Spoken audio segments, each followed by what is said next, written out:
Shri Gurubhyo Namaha. This is a short story from a Purana.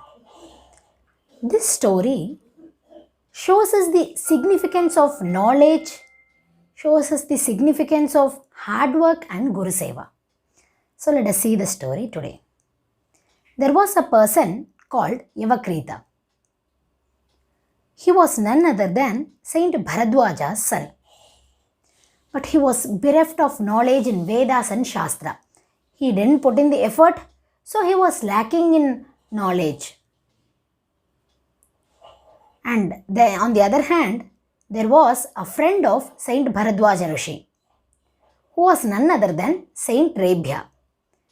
This saint's sons were great scholars. They were eminent scholars and profound thinkers. And this man Yavakrita, he envied them.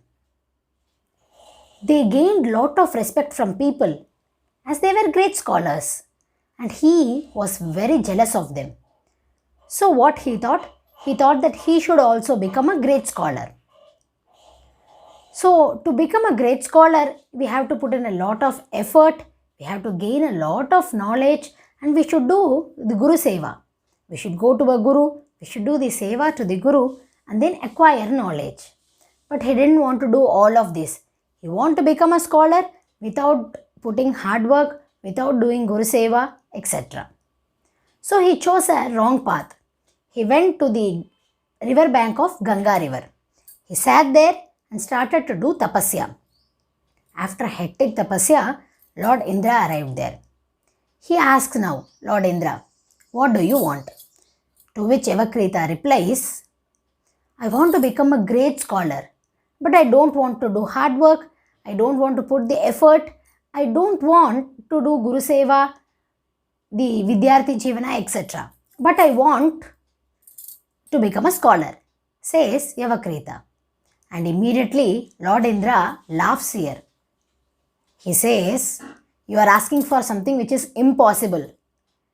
No one can attain knowledge, no one can become a scholar without learning, without putting hard work and without doing the Guru Seva. You have chosen a wrong path, what you are doing is completely wrong, says Lord Indra. But this guy, he becomes adamant and he further continues his tapasya. So here Lord Indra thinks that he should teach him a lesson. So what he does, he disguises himself in the form of an old Rishi, old Muni, and comes to the river bank. He sits in front of that person, Yavakrita. Sitting there on the bank of the river, he takes his hand, fills his hand with sand and throws it on the river. He takes a handful of sand, throws it on the river. This Lord Indra, who is disguised in the form of an old man, he starts in the morning and he does it till evening. He takes a handful of sand and throws it on the river.